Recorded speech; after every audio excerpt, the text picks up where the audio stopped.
চাঁপাইনবাবগঞ্জে Maharajpur union বিএনপির কর্মী সম্মেলন অনুষ্ঠিত হয়েছে।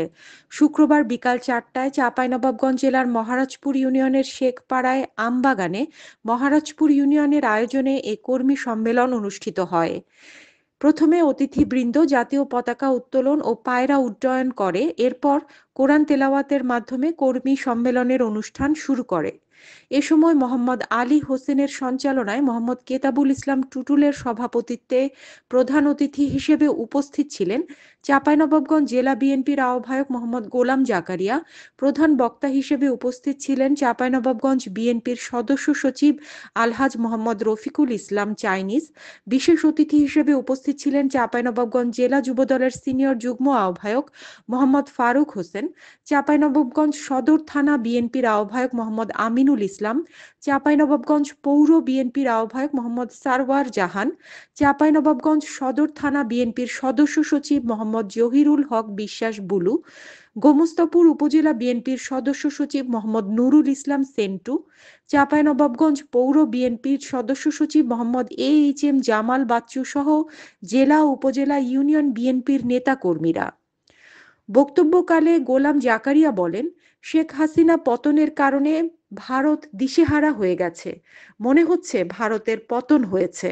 গত 16 বছর এই ফ্যাসিস্ট হাসিনা আওয়ামী লীগের নেতৃত্বে বাংলাদেশের মসনদে বসে একের পর এক মানুষকে গুম খুন করে, একের পর এক মানুষকে মিথ্যা মামলা দিয়ে জেলখানায় রেখে, আয়না ঘরে রেখে এই 16 বছর জোর জবরদস্তি করে ক্ষমতায় টিকেছিল।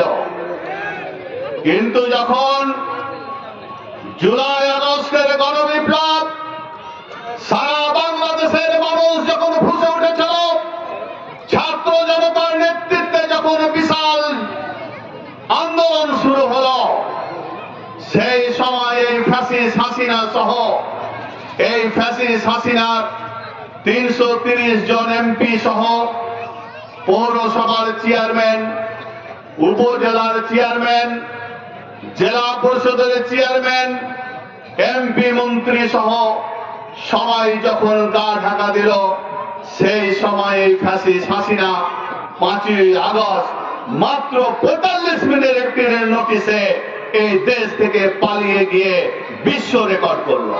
5 জন এমপিকে নিয়ে এই হারুনুর রশিদ নেতৃত্ব দিয়ে সেই সময় দলের সাথে বেইমানি করে পার্লামেন্টের শপথ নিয়ে শেখ হাসিনার কোলে বসেছিল এবং বিএনপির সাথে বেইমানি করেছিল। ভাইরা আমার, বিএনপির সাথে শুধু বেইমানি করেনি, বেগম খালেদা জিয়ার সাথে বেইমানি করেছে, আপনাদের প্রিয় নেত্রীর সাথে বেইমানি করেছে। আমাদের বিএনপির আন্দোলনে ছাত্র জনতা ঐক্যবদ্ধভাবে শরিক হয়ে এই শেখ হাসিনা সরকারের পতন ঘটিয়েছে। পতন ঘটার পর গদি অত্যন্ত নরম, কিছু ছাত্র এই সমন্বয়কারী যারা মন্ত্রিত্ব আছে তারা গদি ছাড়তে চায় না। তাই আমি তাদের প্রতি আহ্বান জানাবো, আপনারা অবিলম্বে ভোটের ব্যবস্থা করেন। এদেশের জনগণ যাকে ক্ষমতায় বসাবে তারাই এদেশের ক্ষমতায় বসবে। হানিন ইসলাম, সিএন বাংলা নিউজ ডেস্ক।